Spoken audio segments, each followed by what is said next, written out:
నమస్తే అండి. యూట్యూబ్ ప్రేక్షకులకు నా యొక్క నమస్కారాలు. ఈ మరుగుమందు చూసారా అండి? మరుగుమందులో రెండు రకాలు ఉంటాయి. మనకు ఒకటి వచ్చేసి తినే తాగే దాంట్లో పెట్టేది, అంటే అది కడుపుకు పెట్టేదన్నమాట. అది మనం అన్నంలో, కూరలో, చికెన్లో, మటన్లో, జ్యూస్లో, స్వీట్లో, కూల్ డ్రింక్లో అది పెట్టచ్చు. అంటే తినే తాగే దాంట్లో పెట్టాలి. అది కడుపుకు పెట్టేది వస్తుంది.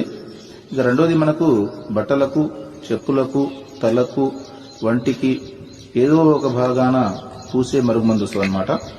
అది లిక్విడ్ వస్తుంది. అది పవర్ఫుల్ లిక్విడ్ అనమాట. అది కొద్దిగా అంటించినా ఇక మనం చెప్పినట్టే వింటారు, మన చెప్పు చేతలో ఉంటారు. అంటే వాళ్ళకు మనం చెప్పింది ఏదమైతుంది అనమాట.